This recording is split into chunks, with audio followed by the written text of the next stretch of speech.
The iron gate groaned under the weight of a woman who believed the entire zip code belonged to her ego.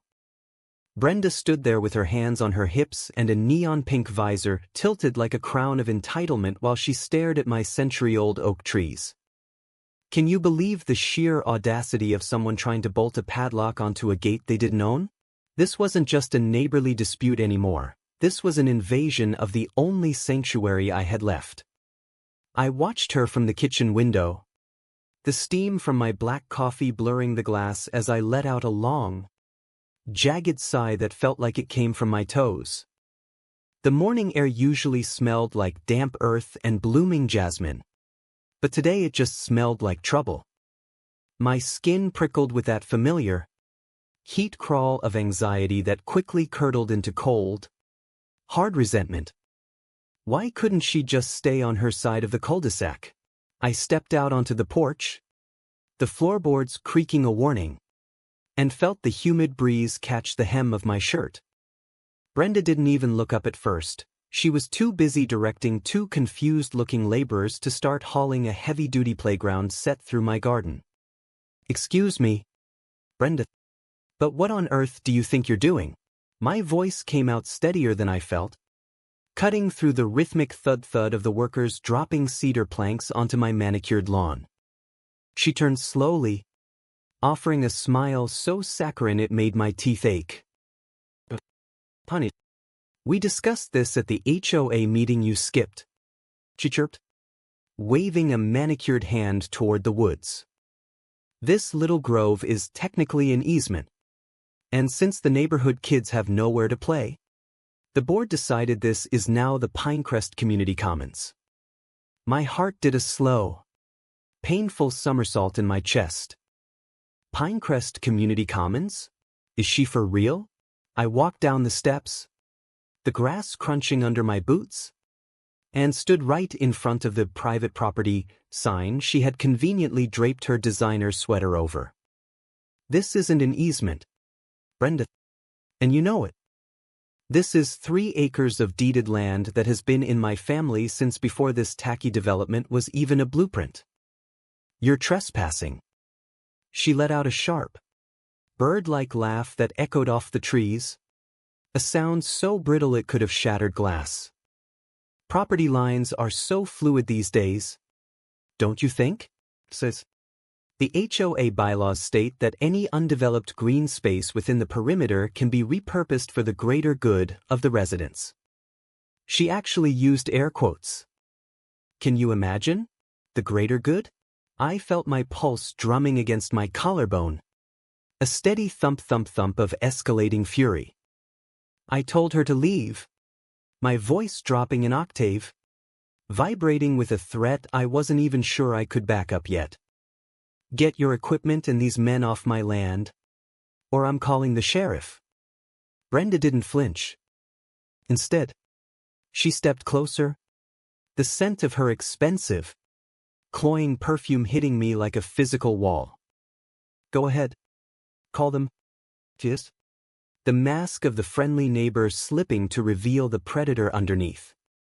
"I've already filed the paperwork with the county to have this rezoned. By the time you get a court date, there will be a slide, a swing set, and a dozen screaming toddlers right where your precious flower beds are. You're just one lonely man in a big house, David. You don't need all this space. But the community does." She walked away then, her heels clicking aggressively on the stone path I'd laid by hand, leaving me standing in the wreckage of my morning peace. I felt a heavy, hollow ache in my chest. The audacity was one thing, but the calculated cruelty, the way she looked at my home as if it were a buffet she could pick from, that was what truly burned. I retreated inside, the silence of the house feeling suddenly fragile, and picked up the phone. But I didn't call the police. Not yet. I called a man named Marcus, a land use attorney who specialized in making people like Brenda wish they had stayed in their own lane.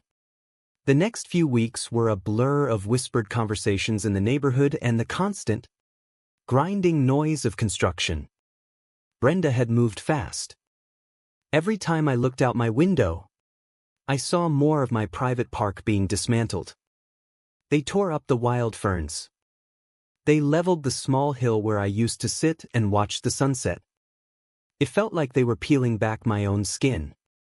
I spent my nights staring at old land surveys under the dim glow of a desk lamp. The smell of old paper and ink filling my senses until my eyes burned. Marcus had told me to stay quiet. Let them build, he had said. Let them spend every penny of that HOA beautification fund. One afternoon, I sat on my porch and watched as a massive crane lowered a plastic yellow slide onto the very spot where my grandfather's ashes had been scattered. My hands shook as I gripped the railing, the wood grain biting into my palms. I wanted to scream. I wanted to run out there and tear the machine apart with my bare hands. But then my phone buzzed. It was an email from Marcus with an attachment that made my breath catch. It was a high-resolution scan of the original 1920s land grant, complete with a restrictive covenant that the HOA's lawyers had somehow missed. The day of the grand opening arrived with a fanfare of balloons and a portable barbecue grill.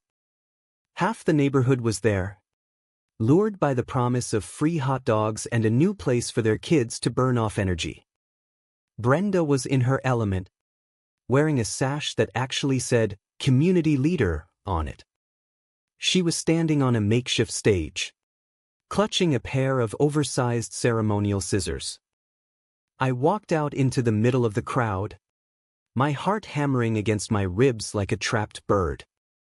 Brenda saw me and her eyes narrowed, but she kept the fake smile plastered on. "David, so glad you could join us to celebrate the new park," she shouted into a megaphone. I didn't say a word. I just handed her a thick manila envelope. Scuffed, tossing it onto the table next to the mustard. "Not now. We're in the middle of a ceremony." "Read it, Brenda." "Is it?" And my voice carried through the sudden hush of the crowd. "Read the part where it explains that not only is this land private, but the covenant forbids any commercial or multifamily structures on it, under penalty of immediate forfeiture of all improvements to the landowner." She laughed, but it was a nervous, high-pitched sound this time. "You're delusional. The board approved this." I looked past her to the other board members, who were starting to look very uncomfortable. I also included the invoice. I continued, stepping onto the stage. "Since you've spent the last month destroying protected wetlands and trespassing on private property, my attorney has filed a civil suit. For the environmental damage, the emotional distress, and the illegal seizure of land, we are seeking $650,000. A collective gasp rippled through the neighbors. The sound of a child crying in the distance was the only other noise. Brenda's face went from pale to a mottled, angry purple. "You can't do this," she shrieked, the megaphone feedback piercing the air. "This is for the children." I looked at the slide, the plastic monstrosity sitting on my family's legacy, and then I looked her dead in the eye. "Brenda, this was for your ego. You wanted to prove you could take whatever you wanted. But this land isn't yours. It never was. And now, you're going to pay to put every single blade of grass back exactly where you found it." The fallout was spectacular. As the weeks turned into months, the park was dismantled piece by piece. The HOA board, terrified of being held personally liable, turned on Brenda like a pack of wolves. She was ousted from the presidency in a landslide vote. But the real kicker? The court didn't just award me the damages. They issued a permanent injunction that prohibited any HOA member from even stepping foot on my property line. I sat on my porch on a cool October evening, the air smelling of wood smoke and turning leaves. The playground was gone. The ground was scarred. But the ferns were already starting to push through the dirt again. I saw Brenda across the street, packing boxes into a U-Haul. She had lost her house to cover the legal fees and the settlement. She looked small. She looked ordinary. She looked like someone who had finally learned that the world doesn't bow to a loud voice and a sense of entitlement. Justice isn't always about a gavel hitting a block of wood. Sometimes, it's the quiet return of the birds to the trees she tried to take away. It's the realization that power without integrity is just a house of cards waiting for the right wind. I took a sip of my tea, feeling the warmth spread through my chest, and watched the shadows lengthen over my woods. My land was quiet again. My home was mine again. And for the first time in a long time, I could finally breathe.